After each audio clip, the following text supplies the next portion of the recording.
How is he not what you're used to? What are you used to? Honestly, I'm used to being taken out on like a very classy date with really classy guys. I mean, my last boyfriend owned a gym, so I'm used to a guy that takes me places and treats me well. And this just, we were like homeless people for the day. Right?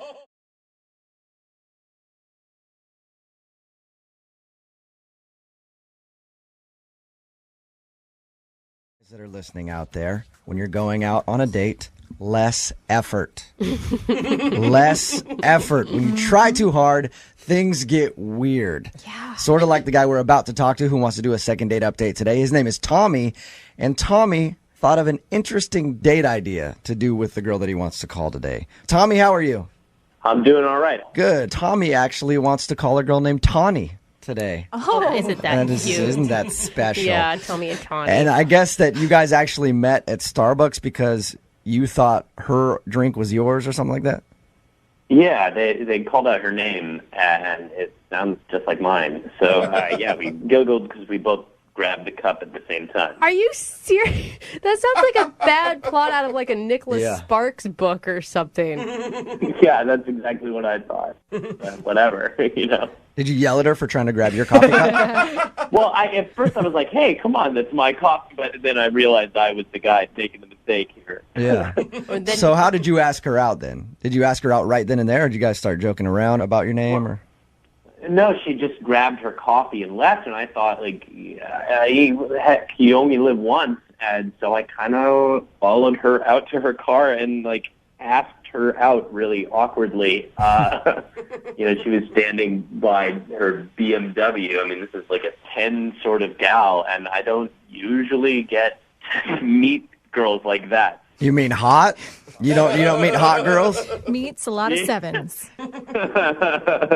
Yeah, I mean, she also had a lot of money. What? You know that she had a lot of money? What? Well, I mean, she's driving a BMW and had some really expensive-looking sunglasses Yeah, on. but did you break down her financial portfolio right there, or are you just assuming that she had a lot of money? I guess I am assuming she could be broker than me, but... Your date is interesting, though. What you chose to do with her really piqued my interest when I was reading your email. Can you explain to everybody what you did? Yeah. Well, usually on first dates, I like to do activities, like things that aren't, you know, staring at each other and holding hands. So I thought I had to go big or go home with this gal, so I did this thing called the Bigger and Better Date. Have you guys ever heard of that? No. You ever heard about the guy who traded a paperclip for a car on Craigslist? Yeah. What? And so, like, through a whole number of trades, you can do that. That's sort of the idea. So I thought, you know, we'd start with, like, a dollar bill and trade it together and, you know, see what we can get at the end of the date. You're talking about trading things online? So you sat there and... No, like, going out, usually I'll, like, hit up, like, a flea market or... you know, somewhere where like a street fair is going on, where there's a lot of people or an event. And okay. So you're like, let's run around the city and try to like see what we can get, starting with this $1 bill. Exactly. That's kind of cool. I like that. How did you propose this to her? So we met up at the same Starbucks, and in the parking lot, I just told her, I said, this is the idea. We start with $1, we trade up, and I don't know, she wasn't into it at first. Like, the whole time I was, like, leading the charge. I was, like, trading up and, like, you know, I traded the $1 for a cookie, and then a cookie turned into, you know, like, grocery bags, and I kept going. And so, I don't know, it kind of got lame for a while. Yeah, it kind of sounds like it. You got stuck on that reusable bag. Did she seem like she was having fun at all? I kind of was forcing it a little. So at one point, we got the CD, and so I told her, you know, it was her turn because I had been doing all the work. And so I kind of, like, not pushy, but, like, I said, why don't you try it, see if you like it. And she traded the CD successfully for I know this is going to sound lame, but a commemorative plate. You know what I'm saying? Like what you put on your grandma's wall, you know? Yeah. Sounds awesome. This is still really strange. I don't... And was she really excited about the plate that she got? I mean, she was excited that she successfully had done it. Tommy, at any point, did you just want to go, you know what? this whole bigger and better date idea not really working out like I had planned. I think I know why she's not calling. Shall we just go to dinner? Well, I don't know. I guess I just didn't want her to know that I felt defeated. So I kind of wanted it to be like, hey, look, isn't this fun? So you just kept going with all of it. Right. I mean, after we had gotten the plate, she said she had to go meet her sister. Uh-huh. So we said goodbye. And before we parted, I was like, can we hang out sometime soon? And she said, sure. You get a hug or I'm assuming with that date you probably didn't get a kiss, but who knows? I mean, yeah, well, I got a hug because, come on, but no kiss or anything. But it is a first date, so you never know how these things go. You never know. So how many times have you tried to get a hold of her since? I don't want to overdo it. I've texted her 3 times. Yeah. And I haven't heard anything back. So, Tommy, looking back on this first date, what would you wouldn't have done this again, right? Well, I would. When you're meeting strangers and dating is such a silly, stupid thing anyway, like, why not go out and have a fun time and be totally outgoing? Listen, I'm all for creative dates. Like, I've spent a date drawing portraits of my husband on a date once. Like, those are great ideas, but I just feel like, doesn't she feel like she's just begging at that point? Like, you're just going around begging? Hold on, Brooke, you're on a date, but you are drawing pictures of your husband? Yeah, that one's silly. Yeah, just sounds creepy. It's not creepy. You each get 10 minutes to draw each other. You sit with a pad of paper at a bar. Just try it sometime. Oh, I don't know. Yeah. That would be a little worse than mine. And the bigger and better date guy is judging your date. All right, man. Here's what we're gonna play. We're gonna play a song, come back, call her, and get your second date update. Okay? All right. All right, man. Hang on. Moving 92.5. Brooke and Jubal in the mornings. Second date update. Tommy is on the phone with us. He wants us to call a girl named Tawny today. They went on a bigger and better date. If you don't know what that is, Tommy basically started off with a dollar bill, took her around town for like 2 hours, seeing what they could trade things for. Like, they'd go into business and be like, hey, I got this dollar bill. What can I trade you for that's bigger and better? And then they would just do that. And he's not sure if the date really worked very well because the girl did seem kind of awkward at the end of it. We know that Brooke has been pretty critical of the bigger and better date. I'm curious to see what Lydia thinks, though. Lydia, would you want to do this date? I think it's creative. He put thought into it, which we always complain that guys don't put enough thought into things. It's true. I think just maybe she got too into it. She traded up for a bigger and better guy. You think that's what could have happened, Tommy? Maybe. Oh, God, I hope not. All right, Tommy, we're about to get Tawny on the phone and see if it was your bigger and better date that turned her off or if there's another reason that she's not calling you back. Yeah, I'm just curious to see what she has to say because I've never, ever dated a girl like this. So I thought it was awesome. I just want to know what she thought. Okay. All right. Well, I'll dial her phone number right now, see if we can get her on the phone. Here we go.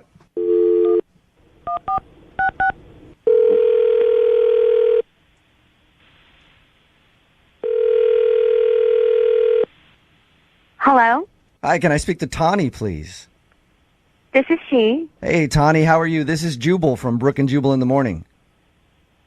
I'm sorry, who? Jubal from Brooke and Jubal in the Morning, the radio show. Oh, okay. I don't think I know. Oh, okay. Well, nice to meet you. I host a radio show on Moving 92.5.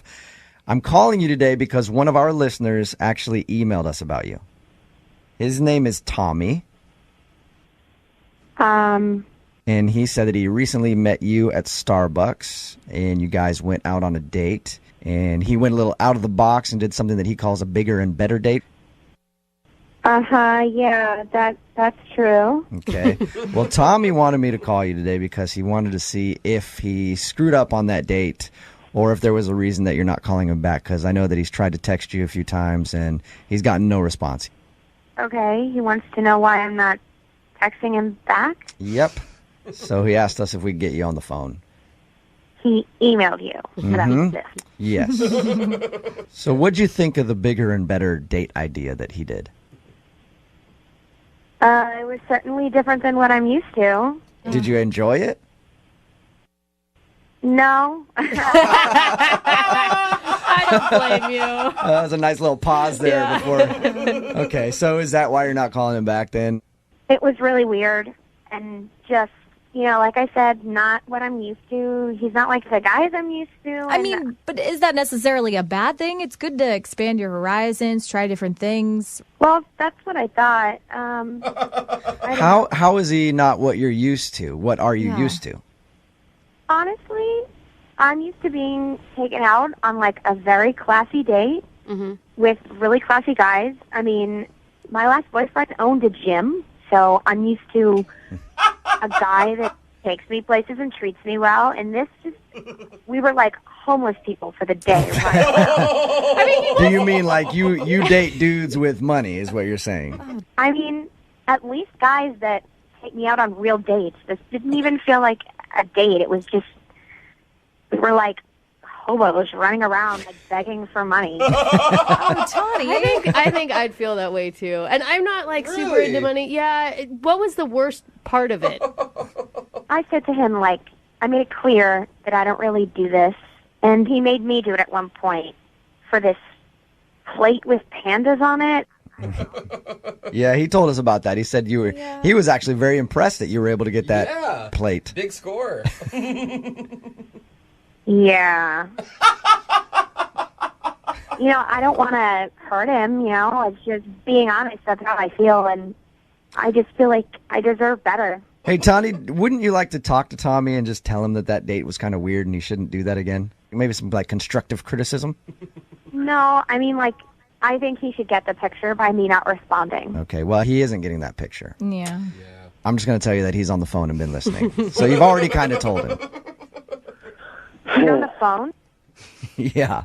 Look, I feel like you didn't really try on the date. It's like you didn't really like try. So like, how can you tell if it was really?